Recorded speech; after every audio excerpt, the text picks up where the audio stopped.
गणेशाय नमः। श्री जगदम्बिकायै नमः। श्री गुरु चरण कमलेभ्यो नमः। यं ब्रह्मा वरुणेन्द्ररुद्रमरुता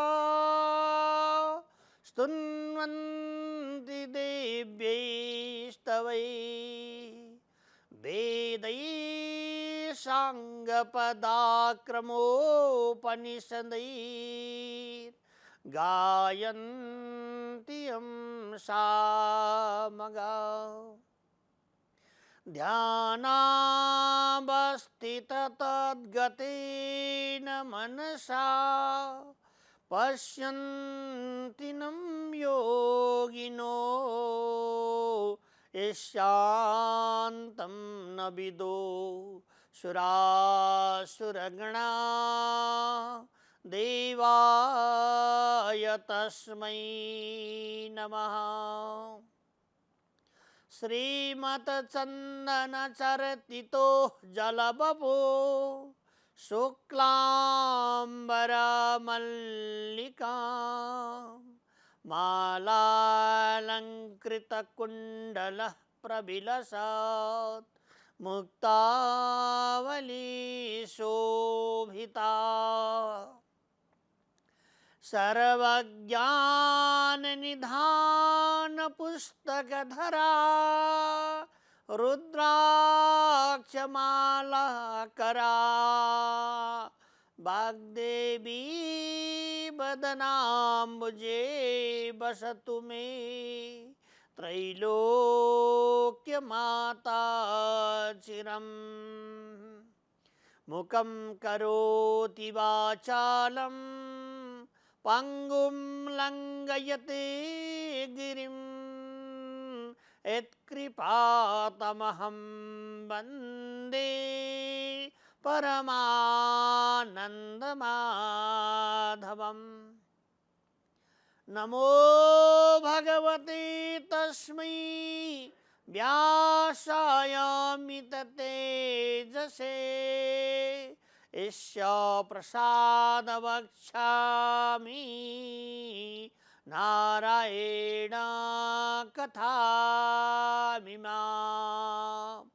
नारायण नमस्कृत्यं नरं चैव नरोत्तमं देवीं सरस्वतीं व्यासं तत्तो जयमुदीरयेत्।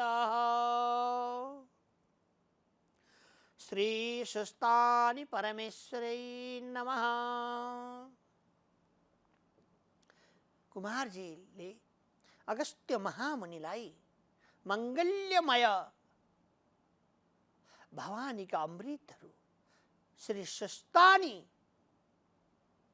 परमेश्वरीका महात्म्य श्रवण गराउँदै हुनुहुन्छ। सोही प्रसंग हजुरहरू संसार माध्यमबाट घर घरमा राज गरेर श्रवण गरिरहनु भएको छ। भगवती परमेश्वरले सबैको मनो अभिलाषा परिपूर्ण गरून्। जय अम्बे, जय दुर्गे भवानी। कुमारजीले अगस्त्य महामुनिलाई भन्नुभयो, हे महामुनि, त्यो प्रसादलाई थुकेर छी छी भनेर भुइँमा फालेर त्यसमा पनि खुट्टाले गएर कुल्चिनु हो। चन्द्रावतीलाई तुरुन्तै अहंकार आयो। अहंकार विमूढात्मा मिथ्याचार सौच्यते उत्तम पुरुषस्तन्य परमात्मे तु उदारित। अहंकार का कारणले प्राणीहरू कति बेर नाश हुन्छ भन्ने थाहा हुँदैन। यसैले अहंकारले जीवलाई घनघटातिर लिएर जान्छ। अहंकारले हे अगस्त्य महामुनि पाएको समृद्धि सुख सब डढेलो लाग्दछ। सुख समय समाप्त हुन्छ। अहङ्कारका कारणले युद्ध हुन्छ। अहङ्कारका कारणले आफैमा आफैले आगो लगाइदिन्छ। त्यसैले अहङ्कार भनेको साह्रै ठुलो शत्रु हो। योग वासिष्ठमा प्रभु रामलाई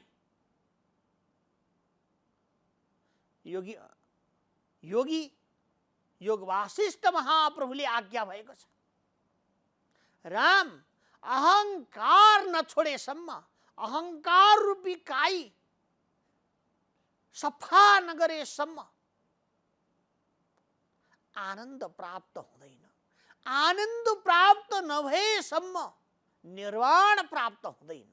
निर्वाण प्राप्त नभएसम्म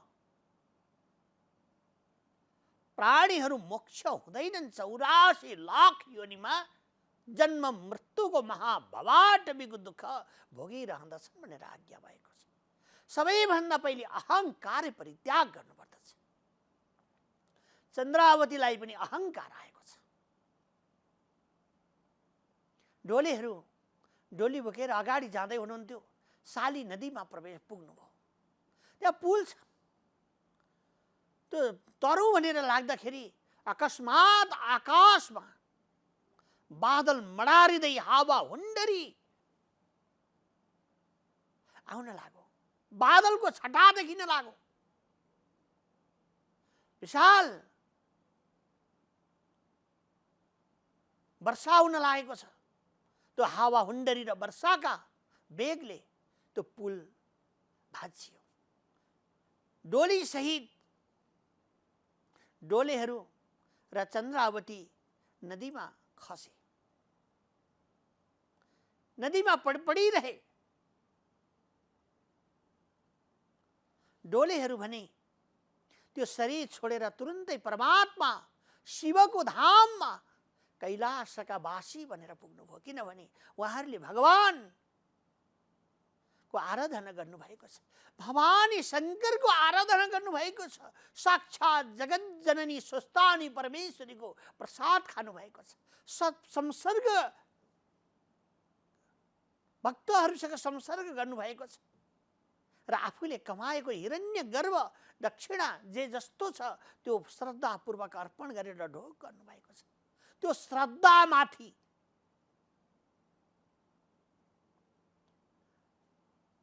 भगवतीको आशीर्वचन मिलेको छ। श्रद्धामाथि चन्द्रावतीले भने ठुलो खेलवाड गर्नुभएको छ। नराम्रा पंक्तिहरू वाचन गर्नुभएको छ। त्यसो हुनाले उहाँ भने अलि ढुकढुकी सासहरू नभएको मूर्छा अवस्थामा त्यही नदीमा पडिरहनु भयो। त्यही नदीमा लडिरहनु भयो। डोलेहरू भगवानका कैलाशमा भगवानका गणहरूले लगेर सुसज्जित गरेर राख्दा भए। यसैले भगवतीको आशीर्वचनले जनहरू प्रभुका शरणमा पुग्दछन्। सकिन्छ भने प्रभुको सेवा गर्नु, महापुरुषहरूको सेवा गर्नु, आश्रमहरूको सेवा गर्नु, पुण्यशील कार्यहरू गर्नु सकिँदैन भने चुप्प लागेर बस्नु। सकिन्छ भने सर्वदा भजन गाउनु। नमः शिवाय नमः शिवाय नमः शिवाय हर हर ओम। उहाँले निमन्त्रणा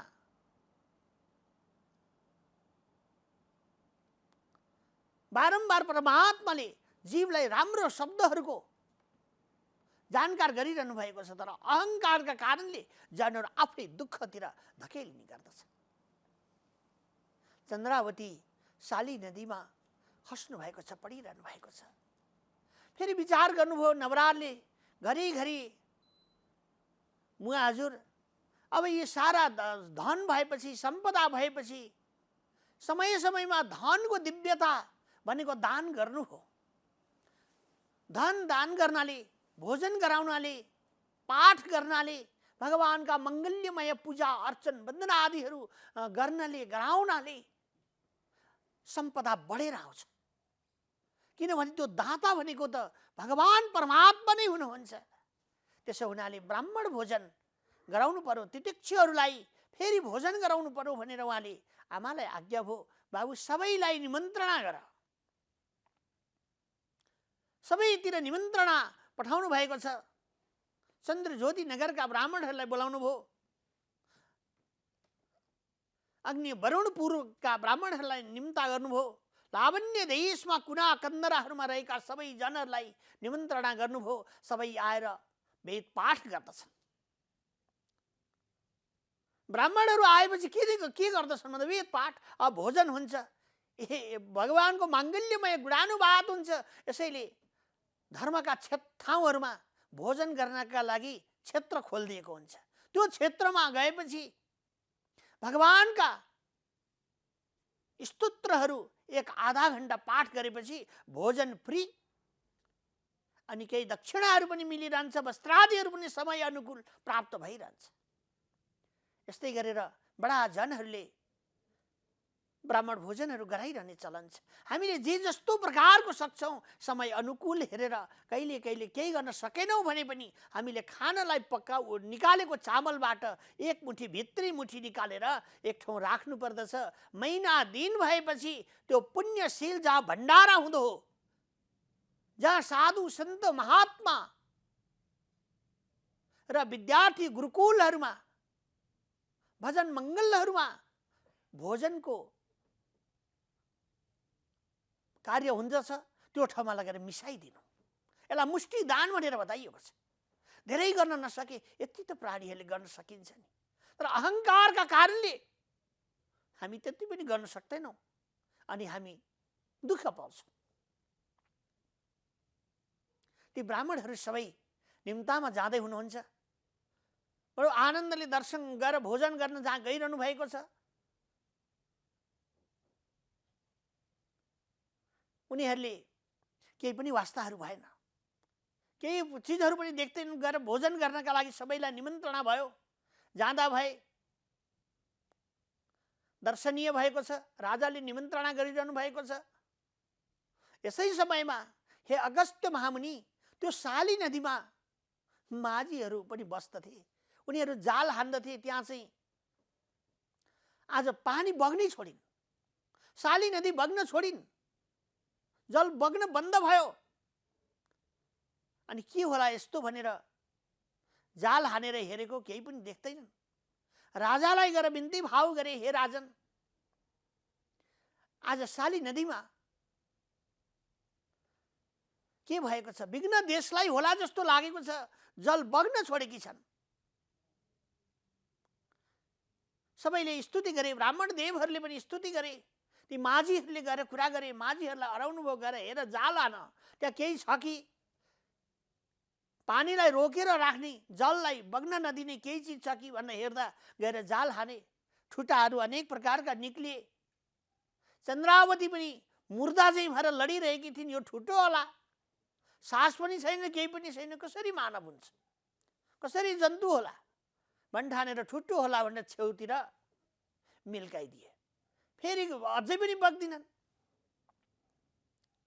राजालाई गएर फेरि बिन्ती भाव गरे, हे राजन, गङ्गामा केही छैनन्, हजुरले गएर अर्घ्य दिनुपर्छ। यो पारो राखेर त्यो अर्घ्य हजुरले जब हे गङ्गे, हे महारानी भनिकन राजन हजुरले अर्घ्य दिनाले यो प्रायश्चित केही भएको भए पनि ती गङ्गा सुचारू हुनेछन्। किनभने राजा भनेको नारायणको स्वरूप हुन्छ। राजा भनेको शेषनागले सेवित भएको हुन्छ। राजा भनेको व्यक्ति होइन, राजा भनेको भगवान हो। त्यसो भने राजाधिराजाय प्रसय्य साइनी नमो वयम वैष्णवणाय कुर्महे समे कामन काम कामाय मह्यम कामेश्वरो वैष्णवणो ददातु कुबेराय वैष्णवरणाय महाराजाय नमः भनेर हामी पुष्पाञ्जलीको दिव्य मन्त्रहरू गुरुहरूले वाचन गरिरहनु भएको हुन्छ। ब्राह्मण देवहरूले वाचन गरिरहनु भएको हुन्छ।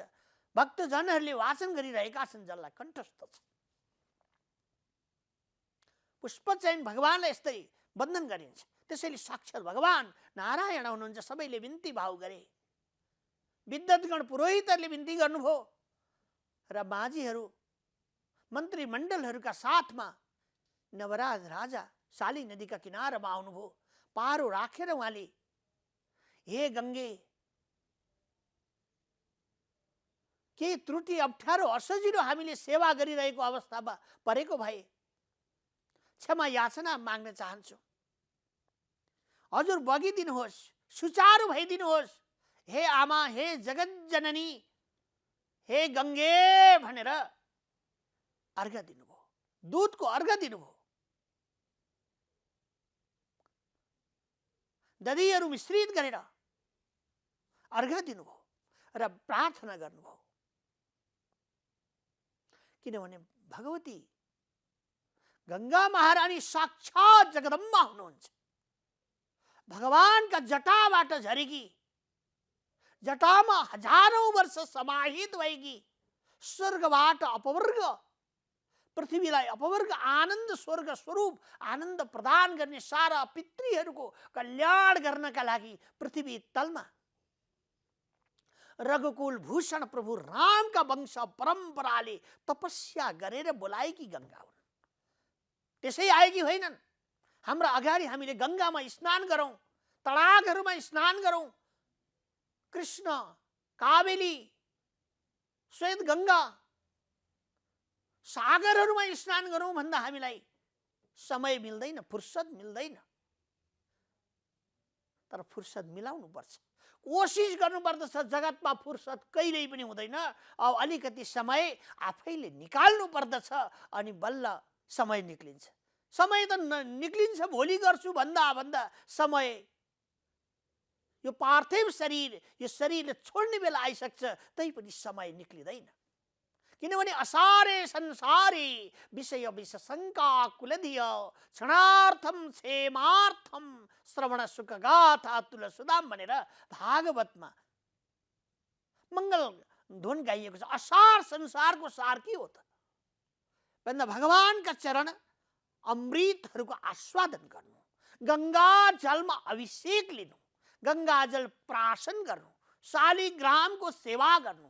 हर हर गङ्गे भागीरथी भागीरथी, भागीरथी गङ्गा भगवतीको नाम हो। यो कुन देश कुन देश कुन देशको भागीरथी भन्ने अर्थ राख्दैन। जति पनि गङ्गा महारानी हुनुहुन्छ, सब दुःखलाई टाढा भगाउनेवाला यी गङ्गा नै परम पावनी छ।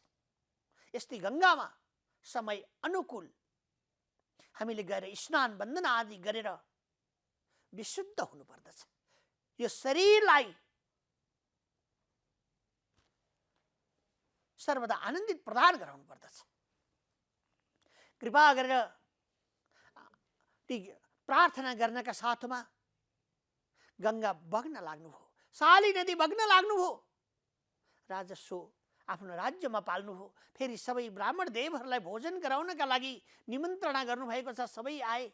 कपिल नाम गरेका 2 ब्राह्मण पनि त्यही बाटो आउँदै हुनुहुन्छ र जति आउँदै जाँदै गर्छन्, उठ्न नसकेकी, खोलाको किनारमा पडिरहेकी, मूर्छा भइरहेकी, कहिले मूर्छा पर्ने, कहिले कस्तै हुने, खान नपाएर शरीरमा अनेक प्रकारका रोगहरूले ग्रसित भएकी, कुष्ठ रोगहरू लागेको, हात पाउहरू कुनै पनि चिनिँदैनन्, काठ हो बा मान्छे हो भनेर पहिचान गर्न पनि गाह्रो देखिन्छ। अनि उहाँले सबै विचार गर्नुभयो, सबै जाँदैछन्, यी कहाँ कहाँ जाने होलान्, मलाई साह्रै क्षुधाला भोक लागिरहेको छ। र कपिल नाम गरेका 2 ब्राह्मण पनि त्यही बाटो आउनुभयो। उहाँले बोलाउनु भयो, हे ब्राह्मण देवताहरू, हजुरहरू कहाँ जाँदै हुनुहुन्छ र को हुनुहुन्छ? हामी कपिल नाम गरेका ब्राह्मण हौँ। लावण्य देशमा राजाले ब्राह्मण भोजनको लागि निमन्त्रणा गर्नुभएको छ। सोही ब्राह्मण भोजनमा हामी जाँदैछौँ। ब्राह्मण भोजनका लागि जाँदैछौँ भनेर आज्ञा हुन्छ। भगवान, मलाई साह्रै क्षुधा लागिरहेको छ, साह्रै धेरै भोक लागिरहेको छ, मैले के खाउँ भएर भगवान यो माटो खान लागेकी थिएँ, माटो पनि ढुङ्गा भयो, त्यो ढुङ्गा पनि खाउँ भनेको हड्डी भयो, त्यो पनि खाउँ भनेको खरानी भयो, खरानी पनि खाउँ भनेको हावाले उडाएर लग्यो। के को अपराधले मलाई आज यस्तो भयो होला? मलाई तपाईहरू गएर राजाका दरबारमा जाँदै हुनुहुन्छ, गएर केही प्रसादी मागेर ल्याइदिनुहोस्, भोजन गरेर ल्याइदिनुहोस्, तपाईहरूलाई पुण्य हुनेछ, तपाईहरूको कल्याण हुनेछ भनेर आज्ञा हो। कपिल ब्राह्मणहरूले भन्दछन्, हे पापिनी, कुन पापले गर्दा आज यसरी तिमी दुःखीमा पडिरहेकी छौ? सायद भगवानको अपकीर्ति गएको भएर नै यस्तो रोग लाग्दछ, यस्तो दुःख पाइन्छ। त्यो भगवानको अपकीर्ति गायो भने गुङ्गो भएर जन्मिन्छ, बोल्न नसक्ने भएर जन्मिन्छ। भगवानको कथा अमृतहरू श्रवण गर्ने ठाउँमा कान बन्द गरेर भाग्दछ भने त्यो अर्कोचोटि बहिरो भएर जन्मिन्छ। प्रभुका झाँकीहरू दर्शन गर्नका लागि लालयित हुँदैन, दर्शन गर्दैन भने त्यो आँखा नदेख्ने अन्धो भएर जन्मिन्छ। त्यसैले यी सबै चिजहरूको आफ्नो आफ्नो कार्यकक्ष छ। हामीले यो शरीर पाएर भगवानका कथा नसुन्ने मान्छेलाई कान के काम, प्रभुको दर्शन नगर्ने आँखा के काम, प्रभुका प्रसाद आस्वादन नगर्ने, हरिभजन नगर्ने मुखारविन्द यस्ता राम्रा बाणी दिएर के काम? यति राम्रा पाउ हस्तकमलहरू दिएर ताली पड्काएर फुल चयन गरेर प्रसाद बनाएर प्रभुलाई निवेदन नगर्ने, अग्निहोत्र नगर्ने त्यो हात के काम छ?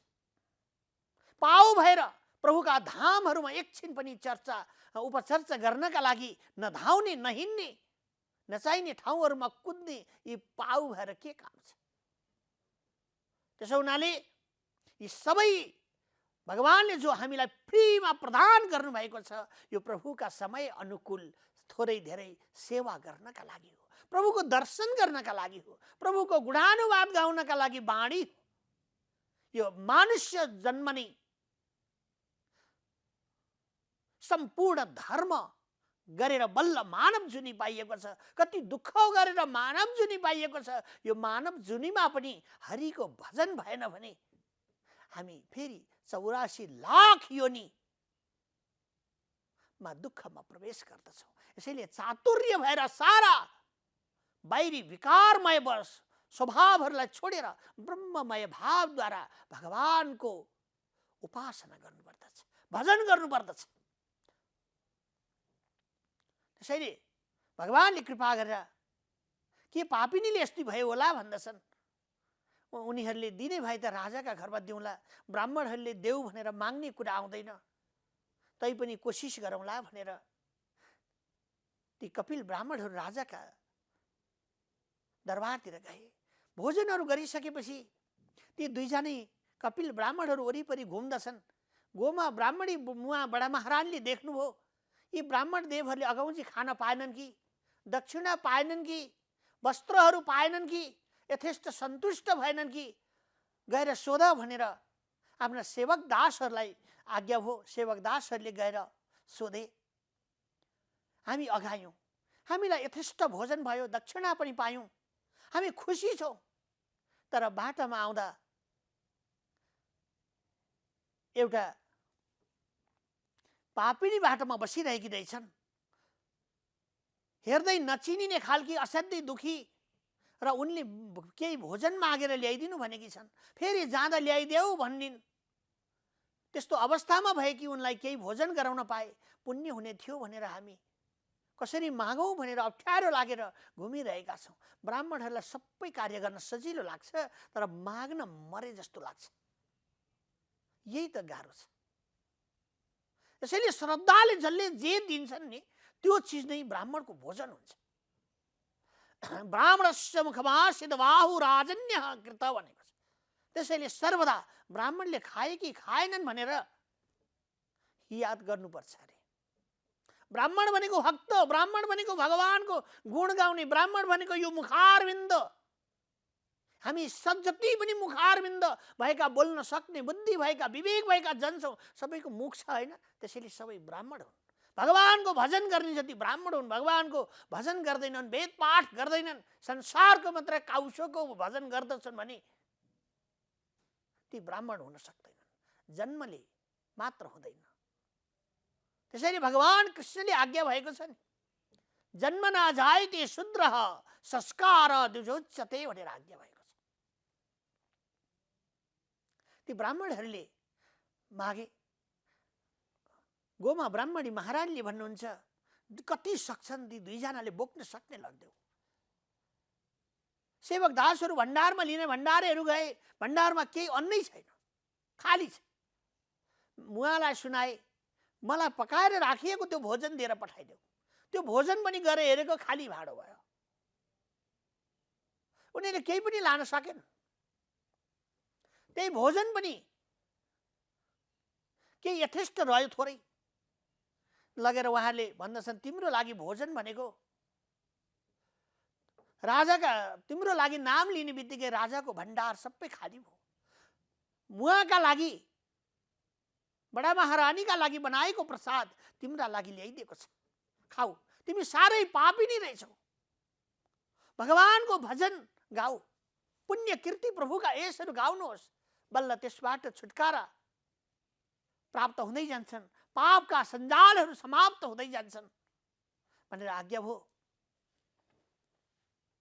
ती ब्राह्मणहरूले ल्याएको भोजन च्याप्प समातेर खान लागेकी थिइन्। हे पापिनी, कुन धर्मका कारणले यस्तो अवस्थामा परेकी छौ?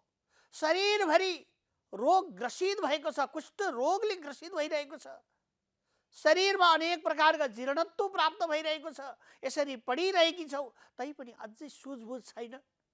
कमसेकम हात धोएर, मुख धोएर अलिकति परमात्मालाई पूर्वतिर फर्केर सूर्य नारायणलाई केही नगरे पनि त्यो भगवानलाई वन्दन गरेर अनि खाऊ, अनि भाग्यको उदय हुँदै आउँछ भनेर आज्ञा भयो। र पुण्य कर्महरू गर, बारम्बार प्रकारद्वारा परमात्माको मङ्गलमय स्वभाव गाउनु पर्दछ। तिम्रो नाम लिने बित्तिकै राजाका भण्डार खाली भए। महारानीका लागि भोजनको तयारी गरिएको भोजन लिएर तिमीलाई आएका छौ। माग्नका लागि हामीलाई धेरै सङ्कोच भयो, अप्ठ्यारो भयो, असजिलो भयो। अब तिमी बारम्बार प्रकारद्वारा भगवानको नाम सुधाको पाठ गर, अनि पुण्य मिल्ला। यस्तै प्रकारद्वारा मूर्छा पर्दै जाग्दै गर्दछिन् बारम्बार चन्द्रावती। हे अगस्त्य महामुनि, धेरै समय व्यतीत भयो, धेरै समय व्यतीत भयो। ती ब्राह्मणहरूका समाचारले अब भगवानलाई प्रणाम गर्ने, अलिकति मङ्गलमय पूर्व फर्केर सूर्यलाई वन्दन गर्ने चेष्टा आएका बेलामा त गर्छिन्, अरू बेला चेष्टा पनि हुँदैन। किनभने भोजनले शरीर बलियो हुन्छ, भजनले शरीर तेजिलो हुने गर्दछ। भजन पनि भएन, भोजन पनि भएन भने शरीर जीर्ण हुन्छ। वासंसि जीर्णानि यथो विहाय नवानि गृह्णानि नरोपराणि तथा शरीराणि विहाय जीर्णा नन्यानि सन्याति नवानि देहि। परिवर्तन भइरहँदछ। त्यसैले नवायमान राम्रो शरीर प्राप्त गर्नका लागि समयमा यसलाई पुण्य कर्म गर्नुपर्दछ। उपनयतु मां जगन्मङ्गलाय श्रीमान् दिनकर किरण निबोधित नवदल निरीक्षण कृष्ण काले वर्षतु परजन्य पृथिवी सस्यशालिनी देशोऽयं क्षोभरीहितो ब्रह्मणा सन्तु निर्भया अपुत्रा पुत्रिणा सन्तु पौत्रिणा सन्तु पौत्रिणा निर्धना सदना सन्तु जीवन्तु शरदां शताम् तत्रैव गंगा यमुना च तत्र गोदावरी सिन्धु सरस्वती च सर्वाणि तीर्थानि वसन्ति तत्र यत्राच्युतो द्वारकथा प्रसंगः। श्री सुस्तानि परमेश्वरै नमः।